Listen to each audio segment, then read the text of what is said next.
You're listening to Halfway There, episode number 204, Tom Schwab and the Richness of Relationship. Keep your friends and family close, guys.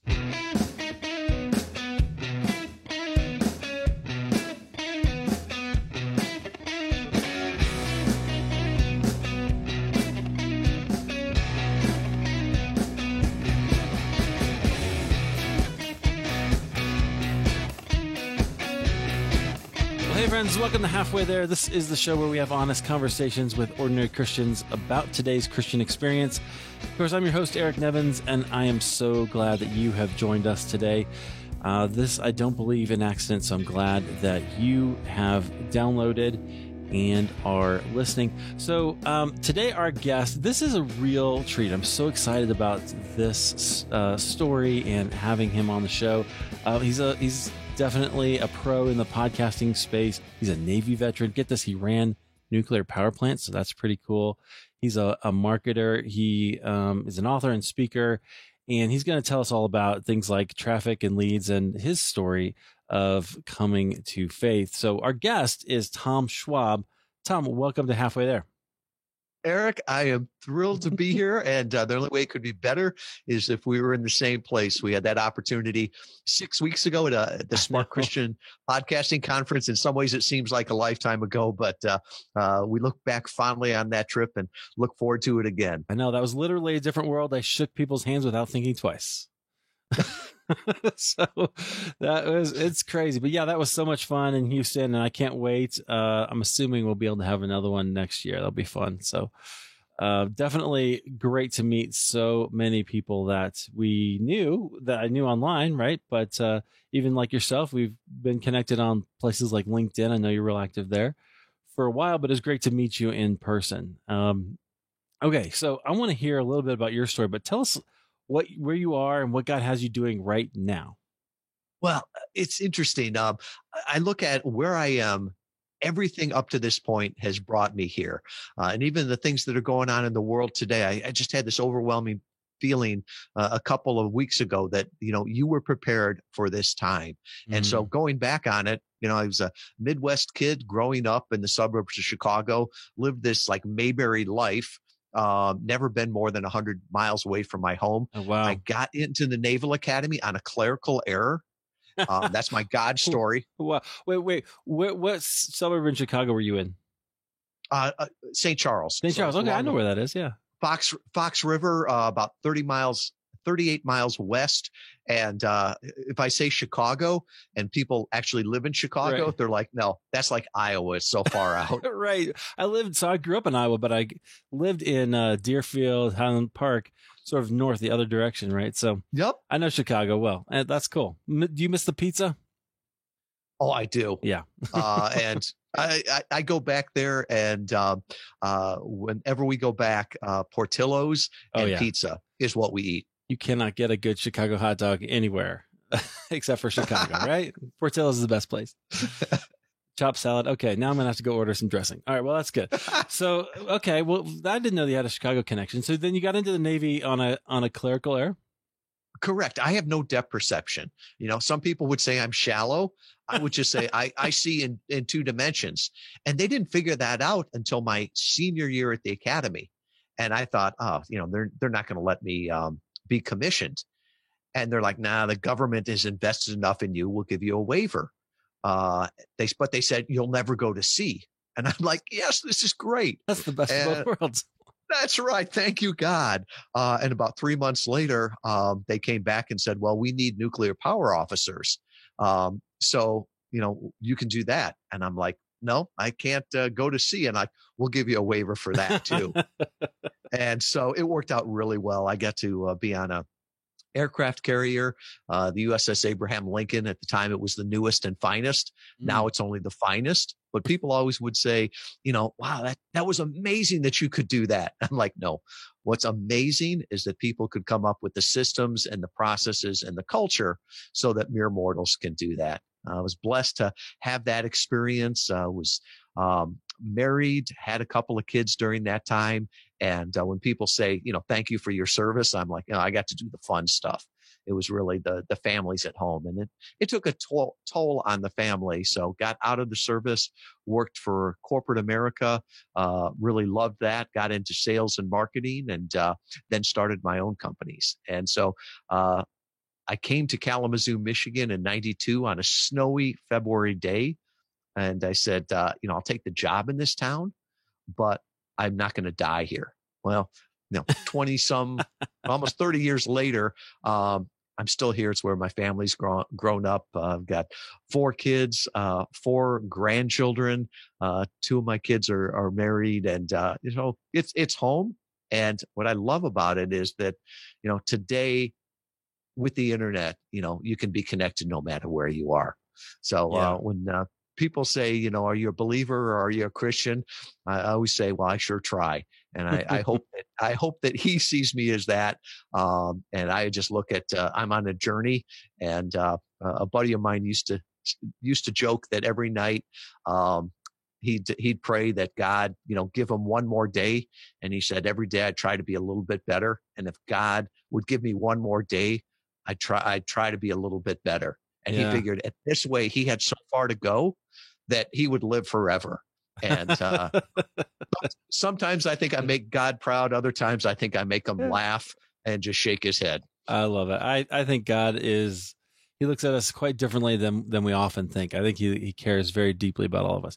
I love that. I'm really curious. So you grew up in a Catholic home, right? You grew up Catholic. Is that right? I did. And, my world was small. And, so, my uncle is a priest. I was named after him.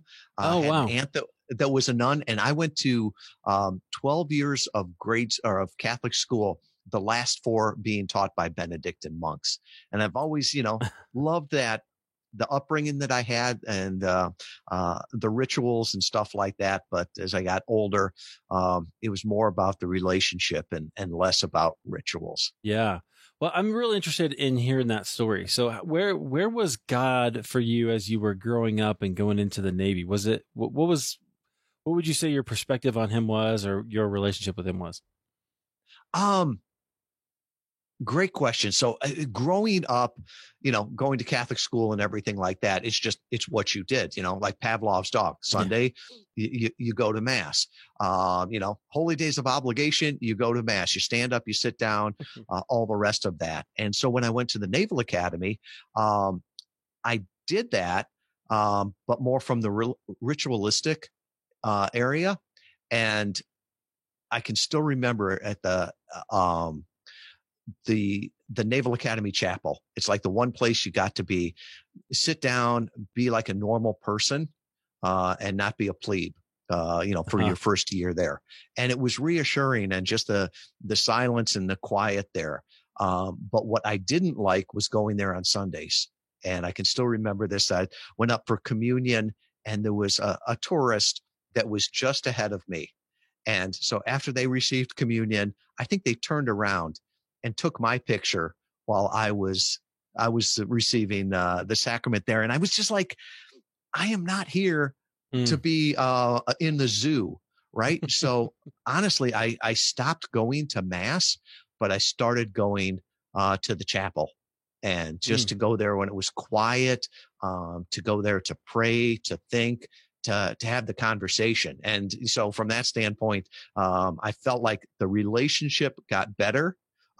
Even though that I wasn't doing all of the ritualistic things that I was supposed to. And it was just, I got peace and quiet there. And, the peace that defies all others. Yeah. That's what I got when I would go in there by myself and pray. Really interesting. So were you always sort of curious about God? Did you always feel connected with him, or what was that like? No, and I would say that I knew it intellectually, right? And even as I got out of the Navy, still, get the kids baptized in the same faith and everything. But it just seemed like there were a lot of people that were happier and had more of a relationship. It would always be the phrase was celebrate. You go to mass to celebrate it. and I didn't see a whole lot of people having fun. There was that joke that if it was more fun, maybe it would attract more people. Right. And not that it has to be a carnival and all the rest of that, but you want to be around happy people. So I saw more of that, and I would have to say I moved more from the rituals and more towards relationship, learning, praying, doing those things on my own.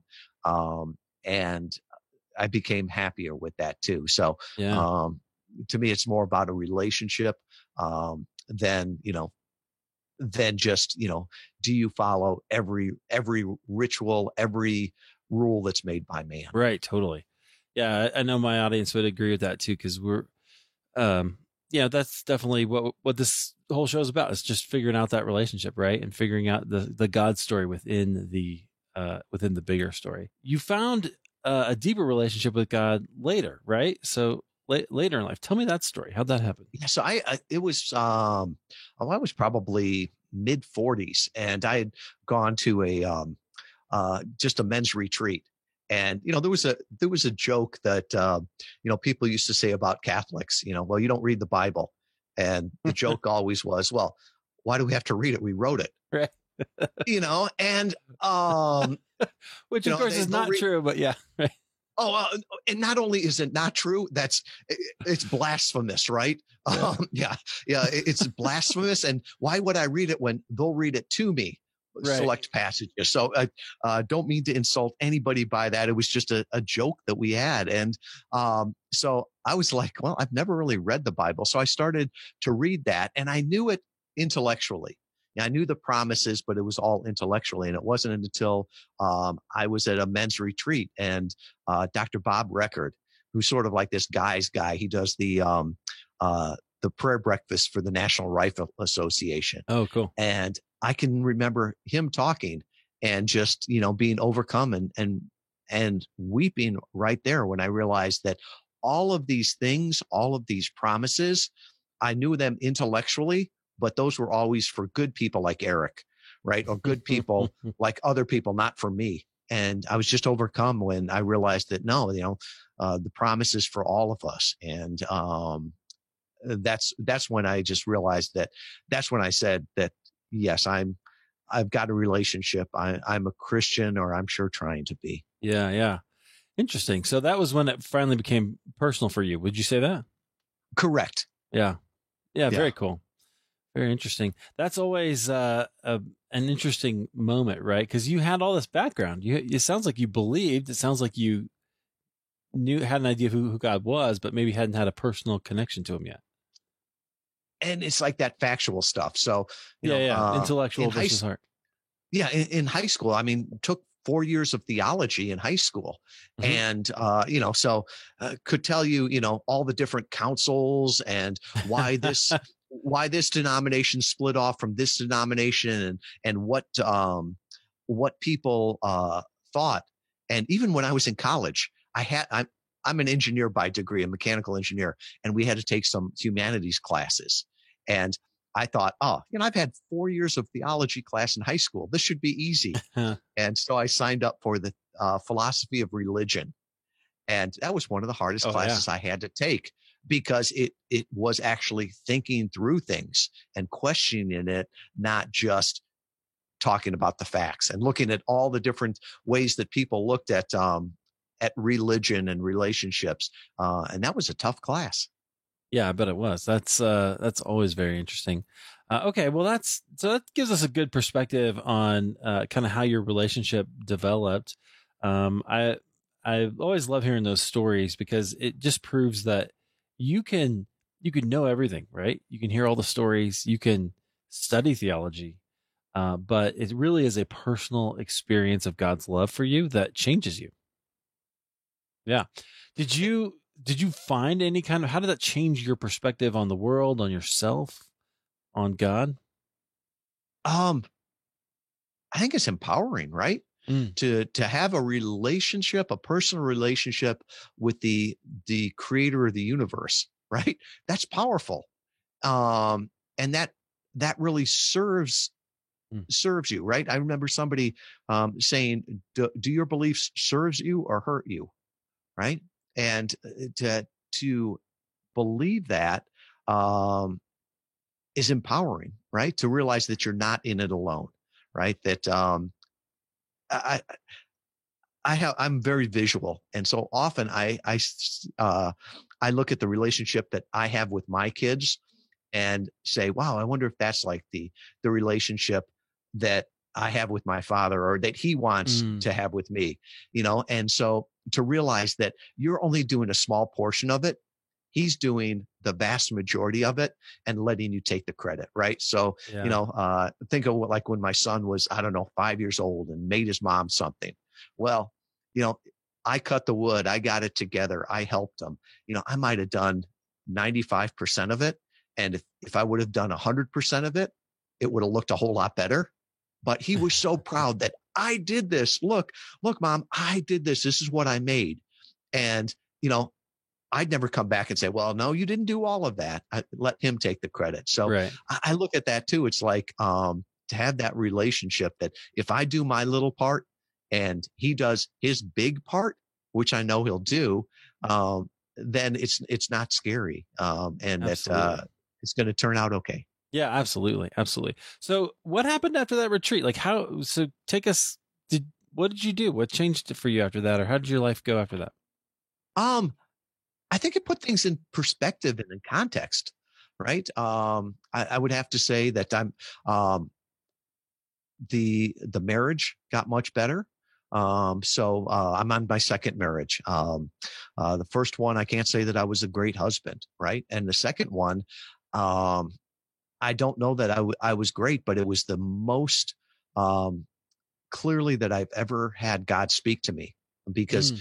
before well, Karen. I do. Before, She's amazing, by the way. So you guys, so our friends haven't had the chance to experience this, but we were at Spark, and what I could see between you guys, literally, you guys are into each other. Like you like each other. You guys you're talking to each other. You're kind of whispering to each other in the corner, like high school kids. Really, like that was my thought. I know. I'm sorry. I hope I'm embarrassing you just a little bit, but it like really what I saw in your relationship with each other was just a deep and genuine love and affection. So that was cool. And so I was actually curious about that. So go ahead, keep telling us about it.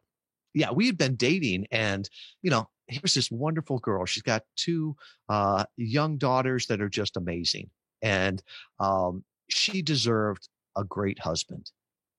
And I looked at that and said, I wasn't a great husband before, right? So what makes me think that I will be this time? And so I prayed, and I prayed more than that, I think, and anything. And I told her straight out, it sort of freaked her out. It's like, I don't want to waste your time. This is sort of my year of discernment, whether or not I can be the man that you need me to be. And she was like, oh, you already are. And I'm like, I don't think so. And so I can still remember we were out on a friend's boat in the middle of Lake Michigan, and I asked the question that I'd been asking forever, and in prayer, and just said, can I be the husband that she needs and that she deserves? And the answer came back, no, you can't, but through God, all things are possible. Wow. And that's what it struck me as. It's like, oh yeah, that's right. Because I was trying to do it all myself. And, no, I couldn't be that.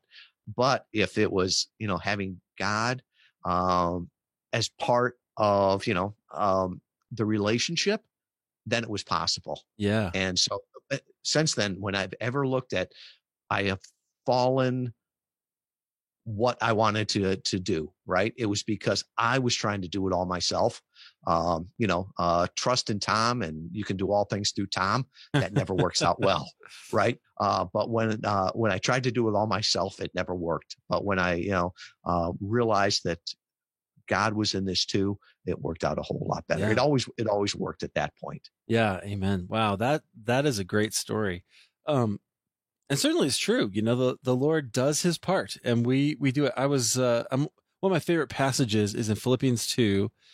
I think it's 12 and 13, but it's where God says, or Paul says, work out your salvation with fear and trembling, right? So that's a command for us to do something, right? Go do the things you're supposed to do. And then the next verse says, for it's God who is at work in you, right? So we have to show up. We have a part to play, but God is the one doing the work. And it's this really interesting interplay. And I think of that as a guy with a spiritual formation background. That's where, that's certainly how sanctification goes, but that's really how life goes, right? That's how we demonstrate dependence on him. And that's how we're sanctified. I wanted to ask again, also, back to your spiritual story. Have you ever had a time when you were like mad at God, or if God felt sort of since your kind of moment, but like, I guess you tell me. Yes. And that was probably about a dozen years ago. Best friend of mine growing up, Brian Mitchell. We'd been friends since high school football. And, there wasn't a week that went by that I didn't talk with him. He was like a brother to me. And Brian got diagnosed with liver cancer of the duct, or so the same thing that Walter Payton passed away from. And here's a guy that did everything right. He was a physician. He was a record producer. When he passed away, he was doing Survivors, the band, Eye of a Tiger. Oh yeah. That Survivor, he was doing their album. Everybody loved him. He was great. And he got diagnosed with this cancer. And in January, he had surgery, and then he was supposed to go to Mayo Clinic for this definitive surgery. And I would drive back probably the 3 hours about once a week to go see him and spend time with him. And you could say that I prayed on the way back. It was more like yelling at God at that point. It's like, because he was supposed to go up to Mayo Clinic, but he had pancreatitis, and they wouldn't take him back up there until that settled down. And I would drive back and just be mad at God. And I'm like, come on, this guy's done everything right. Why can't you just heal the pancreatitis so he can go up to Mayo Clinic, get the definitive treatment, and get on with his life? And, I yelled, God listened. And he was patient with me. And so this goes on. All of a sudden, the pancreatitis, he's at home this entire time with his family.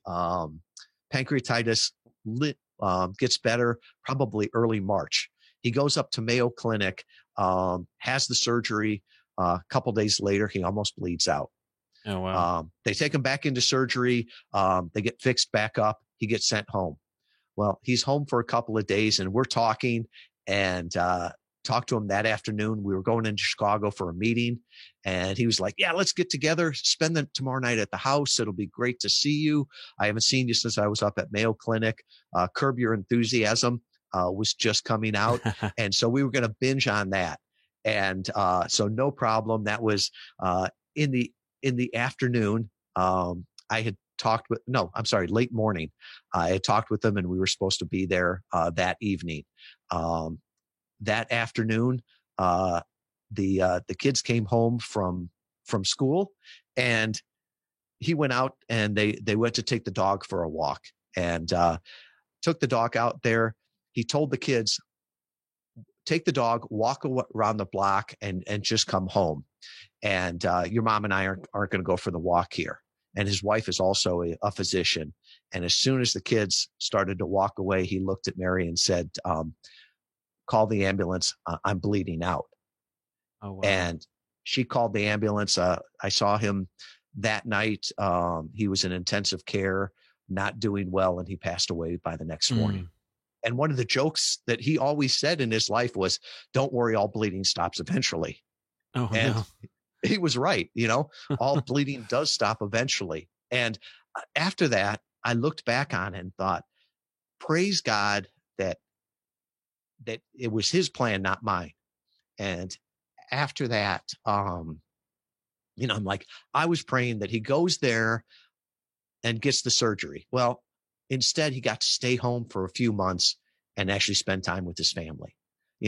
Under my plan, he would have gone there and probably been, dead a week later and never had that time with his family. So after that, I was just like, when I pray, I'm like, I don't know what to pray for, right? I don't want my plan to be used, right? God, may your plan work out, and I trust in you, and help me see why this is the best thing. Yeah. Yeah. So that sounds like it changed your trust in God a little bit. It did. And I think that has gone on in my life, because one of the things that I taught my granddaughter, and this was just last year around Thanksgiving, she came to me and she said, "Pa, I've got some good news and I've got some bad news." And I said, "There's no such thing as bad news. God doesn't curse us. He doesn't give us serpents, right? So there's good news and there's great news. You just have to look for the great news." And she didn't understand. And I said, "Well, tell me some bad news." And she said, "Well, the bad news is we're out of ice cream." I mean, when you're 5 years old, if there's no ice cream, that is awful news. And I'm like, that's great news, right? Because you love ice cream. I love ice cream. I've got money. I can drive. We can go to the store right now. So we went to the store. We came back with 2 half-gallons of ice cream, right? And I said, there's good news and there's great news. And so that's one of the things that I've always looked through, with everything. It's like, oh, this is bad news. Well, it appears to be bad news, but God doesn't curse us. He doesn't give us, give us serpents. And so looking and saying, how is this going to turn into good news? And so with that, and just trusting in him, that I didn't write the Bible. I didn't create the universe, and I probably shouldn't be telling the person that did how he should run things. Maybe I should just ask hey, could you let me understand, and maybe give me a glimpse of why this is good news, just so that I can rejoice in it too. Yeah. Well, that's what the spiritual life is all about, right? Is coming to a place of surrender to let God do what God does, right? That's why I love the book of Habakkuk. I talk about it way too much probably, but he does that, right? He goes back and forth with God. And, usually the heading will say Habakkuk's complaint, because he's kind of complaining at God. But he really, that same book is where we get the righteous will live by faith, right? Because he says, he brings everything to God, and then he sits down and says, "I'm going to wait and see what you're going to say." And he does. And that's where God says, "Okay, this is what faith is like." I was, wow, that's really deeply powerful, right? I always struggle with, quoting things chapter and verse, because if I ever get it wrong, it's like, is that blasphemy to get it wrong, even if you're not doing it on purpose? But I've got different versions. There's all these different translations of the Bible. Some of it has been translated into the Tom Schwab version of it, right? That's okay. There's that verse, "Be still and know that I am God." The way I translate that, or it's spoken to me, is "Sit down, shut up, you're not God." Right. And there's so many times where I've got to remember that. Be still and know that I am God. Sit down, shut up, you're not God. Yeah. Yeah. Just wait. Right. Just be there. I love that. Very cool. All right. Well, Tom, thanks for sharing all of that with us. When did you get into podcasting? Like, how did that happen for you? I don't think there's anything that's like revolutionary. It's all evolutionary, right? There's nothing new under the sun. And so for me, it was always, I like to connect with people. When I was growing up and my world was small, it felt like a very, very small world. And then I got to go to the Naval Academy and go around the world. And it's like the richness of my life just went up, magnitudes there, of being able to expose to people, getting to talk to people. So I've always liked that. And that was always my fear, being in Southwestern Michigan, that it would be isolated. And so I was always one of those early adopters to connect with people any way I could, going to conferences, connecting on new social medias to really have that relationship. So I had read a book back in 2008 by 2 smart guys out of MIT. and it's called Inbound Marketing. They went on to form HubSpot, Dharmesh Saha and Brian Halligan. Yeah. And they their premise is that people use the internet to solve their problems. They don't want to be sold to. They go there with the problem, and those people that can solve the problem and address the problem will get that know, like, and trust, and build a lifetime business. So early on, I reached out to them, and we had just sold one business, and going into the recession of 2008, we're looking to ramp up another one. We were only doing it in Michigan. And I looked at it and said, we're doing well here. Half of the units that we rented would come back with thank you notes. How can we ramp this up? So I'd reached out to them and said, hey, do you think this would work for e-commerce? And they're like, yeah, nobody's ever tried it, but it should. So I thought the same thing. We ramped that up. We were HubSpot's first e-commerce case study. Beretta USA, which is the oldest company in the world, was their second one. And so built that up. And one of the things that we used was guest blogging, right? Instead of me writing a blog on my own site, getting it seen by 3 people, one of them being my mom, I go out on a different site and tap into their platform. And so in 2014, we had built that company up, sold it off. I was helping a couple friends in a mastermind group to build their business. And I hypothesized, I wonder if you could use podcast interviews that same way, to leverage other people's platforms. So we tested it. It worked awesome. And at first I thought, oh, it's just a niche, or it's just a personality. Kept testing it, and it really worked. Yeah. So I'd already built one business. I didn't want to do it again. So I put out this cheesy PDF, right, of how I did it. Gave that away to lots of people. And then they said, well, you should do like a video course. I'm like, okay, that makes sense. So did that.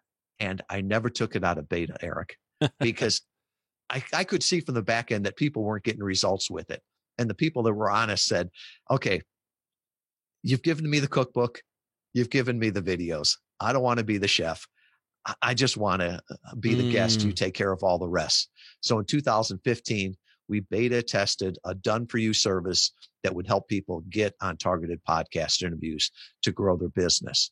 Worked so well, we took it out of beta in 2016, and that's what's 4 years later has grown into Interview Valet that you see now. And we've got a team of 19 that serve about 100 clients at a time, helping them grow their business by getting on the right podcasts. Yeah, which is a really cool thing. I think what I've been impressed about with podcasting is there's all these different ways, to make money in it, right? Within kind of around the business and booking people. And you guys are the best of the best, for sure. So which is pretty cool. Yeah, that's fantastic. Very interesting. Can we talk about the podcasting industry? Is that Please. Cool? What do you think is happening right now? This is an interesting time, right? Because we're in this quarantine, and I'm sure hopefully it's over by the time this comes out, but the whole world is getting connected through stuff that you and I use every day, right? How do you think this is going to change our industry, the podcasting industry? That's a great question. I think it's going to amplify and speed up what you and I are already seeing, right? So right now it's April of 2020 when we're recording this. I foresee that within a few years, somebody's going to listen to this and laugh at when we say podcasting. Really? Right? Because yes, in 1920, radio was called wireless telegraph. And by 1930, it was called radio. And it sounds funny now, but it's like, well, why do we call it podcasting? It's because it all went back to the iPod. Well, right. Nobody has like an iPod anymore, right? My 2 youngest daughters, you ask them, what's the pod stand for in podcasting? They roll their eyes and like, I don't know, Dad. So I think it's going to be content, right? So if you take this and put the video up on YouTube, is that a podcast still? If you take the audio and put it someplace, is that still a podcast? If it gets transcribed and somebody reads that, is it still a podcast? I think what we're seeing is that it's just content, right? And I think this idea that a lot of business owners were told you're one funnel away, you're one funnel away from this. No, I think it's you're one conversation away. Yeah. Right. And so how can you have these conversations? And I think what people are seeing now is that there's different ways to do it. And, there's a lot of problems in the world today, but there is no better time to be alive. Amen. Right. The things that we have exposure to and access to, are amazing, and they're largely free. So, for me, writing a blog is a homework assignment. I've done a lot, but I've never really enjoyed them. But talking like this is easy. So it's so easy to create in what platform is easiest for you and then to repurpose it into others. So I think it's just going to be this idea of creating content, sharing content. It's going to be searchable. Google has already talked about that they're transcribing the podcast. So it's not only going to be them telling you what episode it is, but go to minute 13 where Eric and Tom talk about this. And that's going to be so powerful and so rich in there. So, the books that I'm reading right now are more like what happened in the 1920s. I don't want to watch the show Pandemic or learn about that. It's like, that's just depressing. But what's going to happen in the future? Because, things cycle amongst themselves. And so what's it look like when you come out of a pandemic? What's the opportunity? What's the bright spots? What are the mistakes that were made that we can make sure that we don't make again? I always try to focus on what's it going to look like in the future, not what it looked like in the past. So I guess I look at that, and for podcasting, I think so many people have been exposed to what digital is like. Yeah. And I don't think we'll ever just stay there. I don't think it's an either or, but the pendulum's not going to come back to where it was. And so I think the people that are smart will realize it's both, right? So if I was talking with the pastor the other day, I said, if your live service is just like the one people saw on the internet, why do I need to drive there? Yeah. There better be something else. It's like going to a concert. If a concert is just like the album, okay, now I'm showing my age. All right. Just like the download or just like the CD. Why would I go to the concert? There's got to be different things there. And I think the people that realize how we can take the best of what was and amplify it with the best of what we have now are going to create some amazing things for what the best of the future looks like. Well, I love that. I totally think it's about experience in a lot of ways, right? So you and I get to create this experience for our audience by having this conversation and sharing it with them. And the same thing is true for live events, right? They're going to have to start rethinking, and churches are going to struggle with this, I think. They're going to have to rethink, how do I create the experience online versus the way I create the experience live? What is that like, right? What do I do? I've been a little bemused about all of the churches jumping on, all the people really jumping on Facebook Lives, all the things that we've been doing for 4 or 5 years now. Going, welcome to the party. I'm glad you're here. And I'm thrilled that they're there. Me and too. That they can do it. But I look back at like the Spark conference. Yeah. Right. I've got the downloads, I think now, of the digital conference.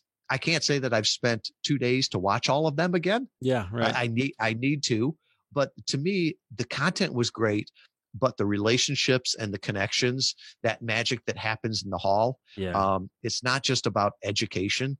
It's about relationships and meeting people. And there's some ways to do that digitally, but I don't think it's an either or. Right.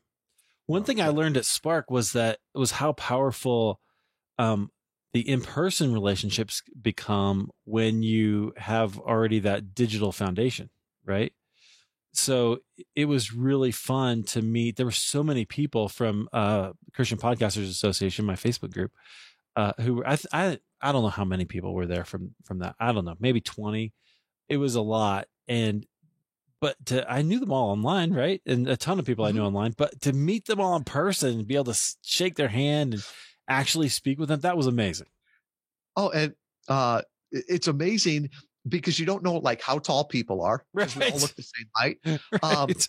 But there was that event that first night for the speakers, Yeah. and Karen, my bride, also works in the company. She's a podcast relationship manager, so she knew so many of the podcasters, and they had this relationship, even though they'd never met in real life. So it's like, it's weird. It's like the first time you meet somebody, you give them a hug. Well, yeah, it's because, you've got a relationship, and it's just that now you get to meet them and rejoice there. So I think that we all have to be cognizant of that there's certain things you can do online, but actually meeting people in real life, is so much richer. And to me, the richness of my life is the richness of our relationships. Yeah, absolutely. I love that. I've heard people say too that we're probably this is the thing that tips us over from being having virtual lives versus physical lives, like where they become more integrated and it's all real life, but it's like, there's just the in-person versus not in person, which is going to be interesting, right? It'll be different. It is. And I also think that it's made more authentic conversations. Mm-hmm. How are you doing right now is not a throwaway phrase. Right. It's really that I care about you. It's good to see you is going to be much more meaningful than it was with just a throwaway phase. And shaking somebody's hand or giving them a hug, that's going to be powerful. I mean, that's the thing that I'm looking forward to most after this, is just being able to hold my grandkids, to hug my kids. So I think it's absence makes the heart grow fonder, and all those things that were absent, we're going to be much more valuable now and appreciate. Yeah, absolutely. Well, we touched on Interview Valet and kind of what you guys do. It's where can people find out more about that, and how tell us a little more about how that can really help people who want to get onto podcasts or increase their business. Sure. And my point of view on this is that the biggest problems all businesses have right now is obscurity, right? There are, with what your current product or service offering is, there are thousands of people out there that it's perfect for. The only problem is they don't know you exist, right? Obscurity is our biggest problem. And for a long time, people have been talking about breaking through the noise. I think that's actually laughable, right? The idea that I'm going to yell loud enough to break through the noise, it's not going to happen. It's more like all of us yelling and nobody getting heard. So I believe that the best thing to do is to get in on the conversations that are people already having, being introduced by a friend, like a podcast host. So that's what we really focus on. And our mission is to personally introduce inspiring thought leaders to millions of ideal people they could serve for the betterment of all. And so that's what we do. And I think the best way to do that right now, the easiest and most effective, is through being a guest on podcast interviews. So, if any of this resonates with you, I'll put a page up, Eric. It's just interviewvalet.com/halfway there. You mentioned my book. I sell a lot of those. I give more of them away. So if you want a copy of Podcast Guest Profits, How to Grow Your Business with a Targeted Interview Strategy, I'll put that there. There's also an assessment on how you could use this, and I'll put all my social media on there too. You don't have to figure out which Tom Schwab in Kalamazoo it is. You can just go there, and if we can serve you and help you in any way, we'd be honored, and I'd love to talk with you. Very cool. That's great. Tom, thanks so much for being here, sharing a little bit of your story. I just think the world of you, and I'm glad that you were here. Thank you. Thank you, Eric.